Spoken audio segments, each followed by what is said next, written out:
run it up.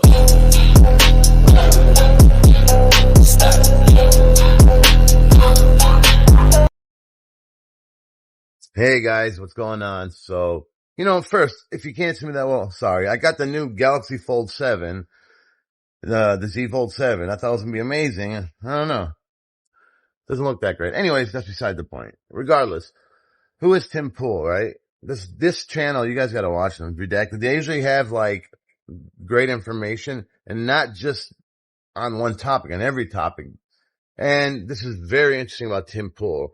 I don't want to talk too much. I want you guys to listen to this. Of course, all part of a NATO strategy that we know very well to divide us. The reason the deep state intel agencies arguably killed Charlie Kirk is because he was bringing people together, people from all walks of life, and they were standing on common ground together, which was something that they absolutely hate.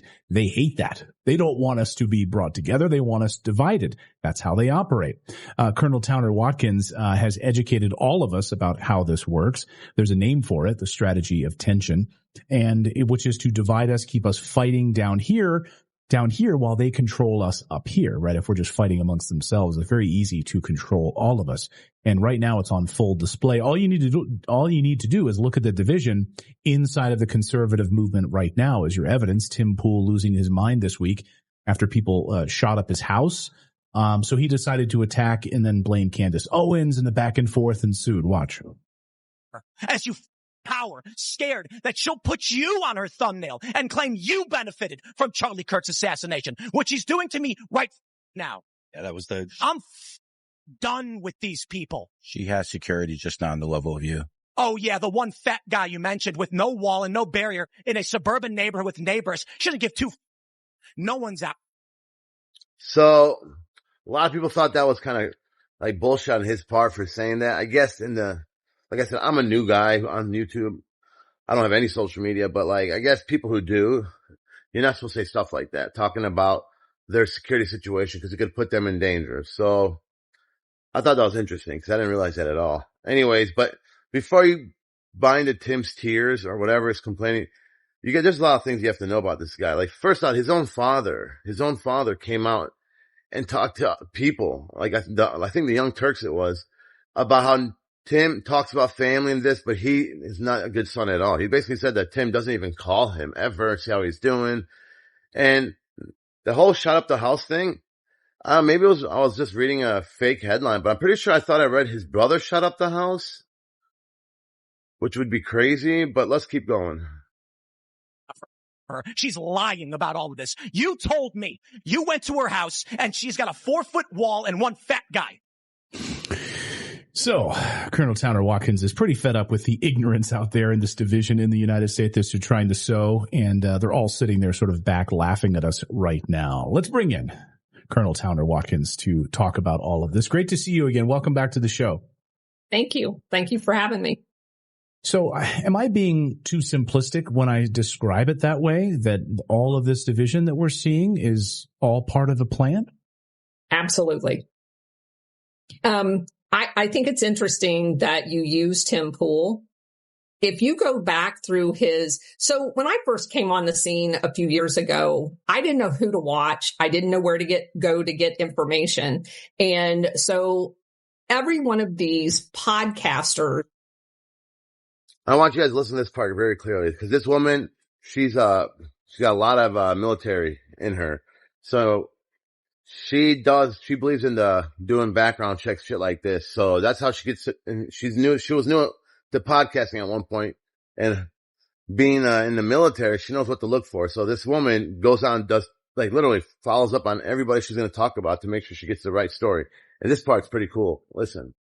That were around throwing out information, I vetted. I wanted to know what their background was. Tim Pool is one of the easiest ones to dissect, actually. If you go back in his history, I don't know if you know that he used to write and do video commentary for Vice. Vice, right. And if you look at some of the things that he said while he was doing those videos, he was a member of Greenpeace. He was a member of Environment America, which is a very left-leaning organization. funded with foundation dollars. He was affiliated with a guy by the name of Henry James Ferry, who is a New York City broker. So he has some very interesting background. But I started following his reporting and noticed he popped up in some very weird places. For example, he was in 2011 in the middle of Occupy Wall Street.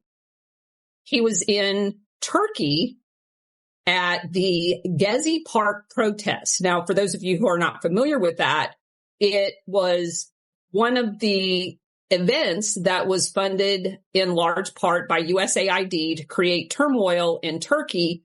It ended up with like 5,000 people being arrested. It was a strategy of tension because the West was very upset with Erdogan, the prime minister there.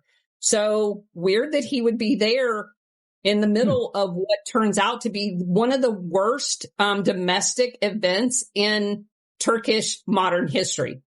He shows up at the Maidan Revolution in 2014.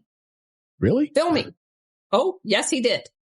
He also showed up at Ferguson, Missouri. He showed up in Milwaukee, Wisconsin, and covered riots there. He has a knack for showing up at some very interesting destabilization efforts. And so obviously I put him in the do not watch category because literally nothing he says to me is pro peace, pro MAGA. He is constantly seeding a narrative of destabilization and fighting amongst each other. He doesn't find common ground with people. And that to me is one of the telltale signs of these, whether he's knowingly doing it, whether he's paid to do it. I have no data on that, but he is one of the chaos agents thrown into the mix. Wow. So should we ask her if she's done us? Did you vet us? Because we've obviously Absolutely. passed. Okay. All right. I'll go on anybody's podcast that I don't. That's funny. So anyways, you heard what she said about Tim Pool. And now, here's the interesting thing about that. If you go by what she was saying, it sounds like he likes to blame other people for the turmoil he's part of, in a way, right? And think about how he's saying that Candace is destroying the right movement, but it's almost like, well, you pointed that out and trying to make everyone think that that's what's happened. When maybe people felt, if anything, closer to the right because there's someone authentic trying to do something important. You understand? But he's trying to tell people, no, it's not important. It's garbage. He went above and beyond way too much for him to think he was making it better for the movement. It's bullshit. And not only that with Tim though, he was disinvited. He was uninvited to do AmFest by Turning Point, even though Charlie had booked him, and he was, even after Charlie died, he was still supposed to go and do a speech there, but they uninvited him. And it was for something he said about, I don't know I can't remember what he said, but to me, it wasn't a big deal. But I mean, this could be many things. He could be him lashing out because he feels rejected by Turning Point. And then Candace is the number one podcaster in the world right now, a live podcaster. So you can see this. Tim is kind of like taking it out on her, everything that's bad in his life. And not only that, or he's doing it on purpose, because you heard this woman, all the stuff she's saying is kind of weird. I mean, think about it. Have you ever been in any of those situations, or even close to ever being in one of those situations? But he's in all of them. Greenpeace? Get the hell out of here. I don't know. And like I told you, I heard that he's got a yarmulke under that beanie. That's why he wears the beanie. But I think he might just be bald. Who knows? That could just be a rumor, a funny rumor. But regardless, let's keep going. But okay. I'm glad we passed. I mean, I've known his work for a very long time.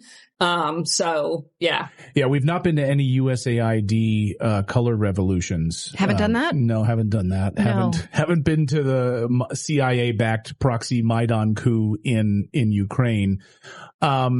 But it's not even just about him. It's, I just use that as an example of this like division that we're seeing this week. I could have picked anything out of a hat right over the past couple of weeks that we've been seeing in this division where they want us fighting here while they're up here doing horribly nefarious things like, Correct. killing Charlie Kirk and other ones. I think that the example Clayton's giving is sort of right-wing infighting, but the right-left infighting is just as insidious. So we could pick any conflict, really. And a lot of it is, it feels artificially stoked, right? That's my assessment of it based on having spent the last 3 years in countries where these events happen.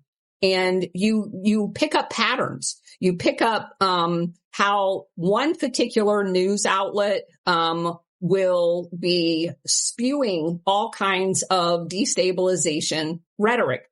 Unfortunately, when you switch from historical destabilization, coup attempts to modern day, you have to then spread the net because we have so many different venues of information coming at us from all sides.